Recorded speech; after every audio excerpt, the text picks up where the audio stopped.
नमस्कार दोस्तों, युवा शॉर्ट हैंड में आप सभी का स्वागत है। डिक्टेशन 5 सेकंड बाद शुरू होगी।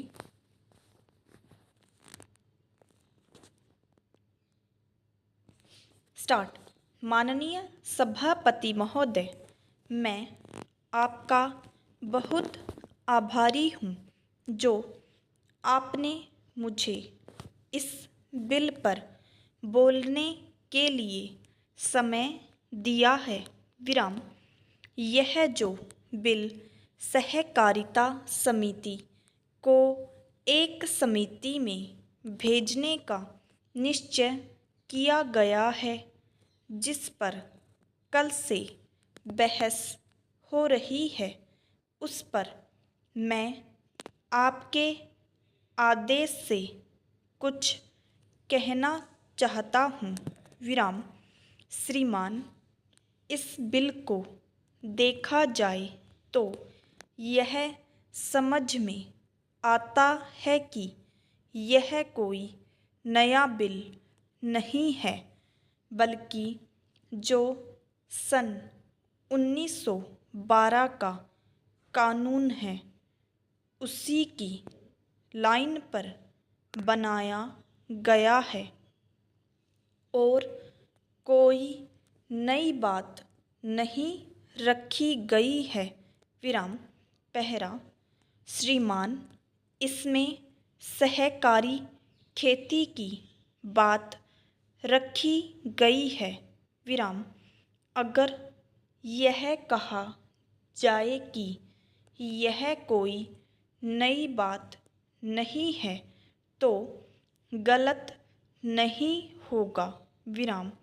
जहाँ तक सहकारी खेती का संबंध है तो उसकी तरफ जनता और विशेषकर किसानों का बिल्कुल कोई झुकाव नहीं है और उनका झुकाव न होने के कारण उन्होंने उसे उस सीमा तक नहीं अपनाया जितनी सरकार को आशा थी।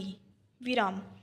श्रीमान, आपको मालूम है कि नागपुर कांग्रेस में यह प्रस्ताव पास हुआ है कि सहकारी खेती कराई जाए।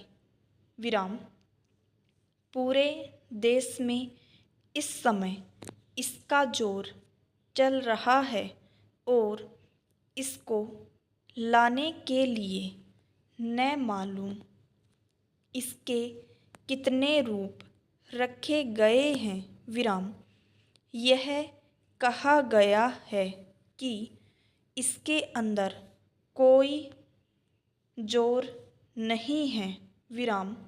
अभी एक माननीय सदस्य कह रहे थे कि राजनैतिक पार्टी के लोग यहाँ पर सहकारिता के संबंध में कुछ कहते हैं और बाहर किसानों से कुछ और ही कहते हैं।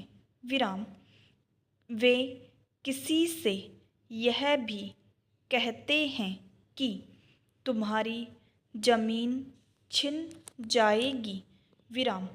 मैं यह निवेदन करना चाहता हूँ कि यह जो कहा गया है और किसानों के अंदर जो भावना पैदा होती है, वह इस बिल से साफ स्पष्ट होती है कि वह गलत भावना नहीं है।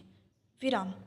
मैं यह जानता हूँ कि जब किसान पार्टी का जोर बढ़ा और किसानों की आवाज़ ऊंची हुई तो सरकार ने और हमारे नेताओं ने यह कहना शुरू कर दिया कि हम सरकारी खेती को किसानों के ऊपर लादना नहीं चाहते, बल्कि यह तो किसानों की इच्छा पर है। विराम।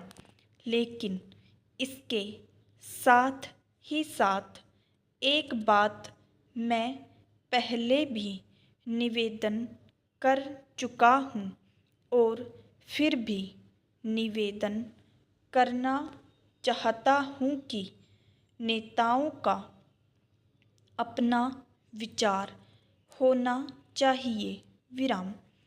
किसी सभा में जब यह कहा गया कि यह जो सहकारी खेती शुरू की गई है, यह तो अंत में सामूहिक खेती की तरफ ले जाएगी। विराम।